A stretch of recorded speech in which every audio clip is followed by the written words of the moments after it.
Michael Madhusudan Dutta Bangla কবিতায় সর্বপ্রথম সনেটের সূচনা করেন। এই কপোতাক্ষ নদ হচ্ছে সনেট জাতীয় একটি কবিতা। এর 14টি চরণ রয়েছে। প্রথম 8টি চরণকে বলে অষ্টক, আর শেষের 6টি চরণকে বলে ষষ্ঠক। এই অষ্টকে রয়েছে ভাবের অবতারণা বা ভাবের প্রবর্তন, আর শেষের ষষ্ঠকে রয়েছে ভাবের পরিণতি। মাইকেল মধুসূদন দত্ত 1824 খ্রিস্টাব্দের 25শে জানুয়ারি যশোর জেলার সাগরদাড়ি গ্রামে জন্মগ্রহণ করেন এবং তার মৃত্যু হয় 1873 খ্রিস্টাব্দের 29শে জুন। কবি যখন ফ্রান্সের প্যারিসে থাকতেন তখন তার শৈশবের স্মৃতি বিজড়িত কপোতাক্ষ নদের কথা খুবই মনে পড়ত। তার জন্মস্থান সাগরদাড়ি গ্রামের পাশ দিয়ে বয়ে চলেছে কপোতাক্ষ নদ। এই কপোতাক্ষ নদের কথা মনে হলে কবি ভীষণ স্মৃতিকাতর হয়ে পড়েন, আর তার এই স্মৃতিকাতরতা থেকেই কপোতাক্ষ নদ কবিতাটি রচনা করেছেন। সতত হে নদ তুমি পরমোর মনে, সতত তোমার কথা ভাবি এ বিরলে। এখানে সতত মানে সর্বদা, আর বিরলে মানে নির্জনে বা নিরালায়। কবি যখন বিদেশ বিভুঁইয়ে নির্জনে থাকেন তখন কপোতাক্ষ নদের কথা কবির ভীষণ মনে পড়ে। তাই কবি বলছেন, হে নদ তুমি সবসময় আমার মনের মধ্যে আছো, তোমার কথা আমার খুবই মনে পড়ে। যখন আমি নিরালায় বসে থাকি তখন সর্বদাই তোমার কথা ভাবি। সতত যমতি লোক নিশার স্বপনে, শুনে মায়া মন্ত্র ধ্বনি, তব খল খলে জুড়াই এখান আমি ভ্রান্তির চলনে।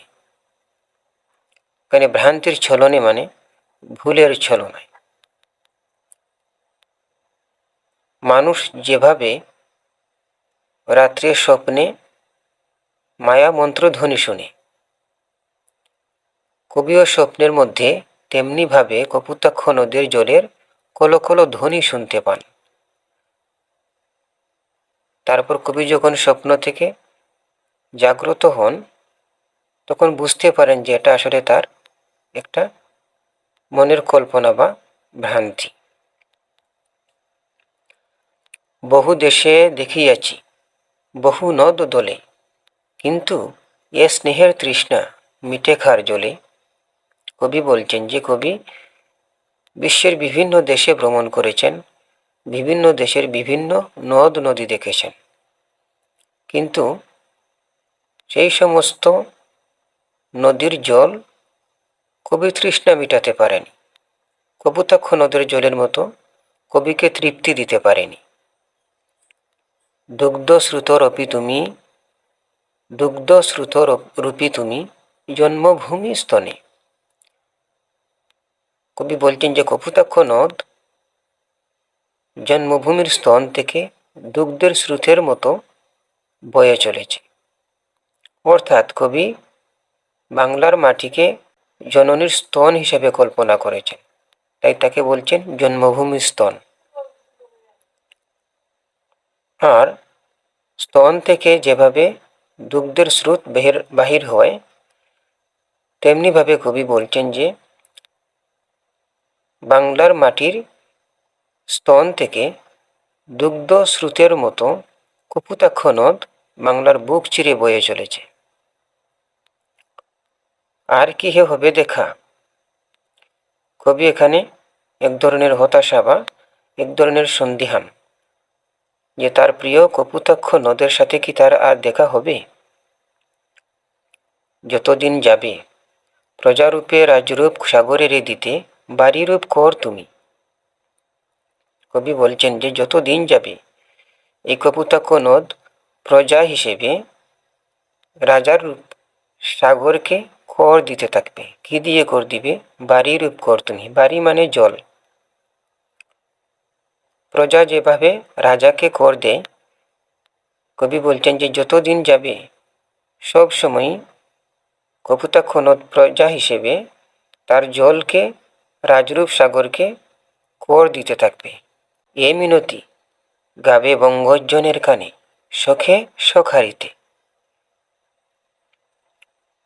কবি কপোতাক্ষ নদের জলের কাছে মিনতি করছেন বঙ্গজনের কানে, মানে বাংলার মানুষের কানে।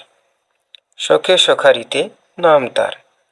বন্ধু হিসেবে কবির নামটা যেন বঙ্গজনের কানে অর্থাৎ বাংলার মানুষের কাছে যেন কবির নামটা পৌঁছায়। এ প্রবাসে মজি প্রেম ভাবে লইছে যে নাম তব বঙ্গের সঙ্গীতে। কবির কপোতাক্ষ নদের কাছে এই মিনতি করছেন যে কপোতাক্ষ নদ যেন বাংলার মানুষের কানে কবির কথা বা কবির নাম যেন সেখানে পৌঁছে দেয়। কবি যে প্রবাসে বসেও এই বাংলা ভূমি বা বঙ্গভূমির প্রেমে মশগুল হয়ে বা প্রেমে মজে তার প্রিয় জন্মভূমির নামটা কবি স্মরণ করছেন বঙ্গের সঙ্গীতে বা বাংলা ভাষার রচনায়। কবি এটাই বুঝাতে চেয়েছেন যে কপোতাক্ষ নদ যেন কবি যে বিদেশ ভুঁইয়ে বসেও তার জন্মভূমির ভালোবাসা একবারে কাতর হয়ে আছেন, সেই কথাটা যেন বাংলার মানুষের কানে কপোতাক্ষ নদ পৌঁছে দেয়।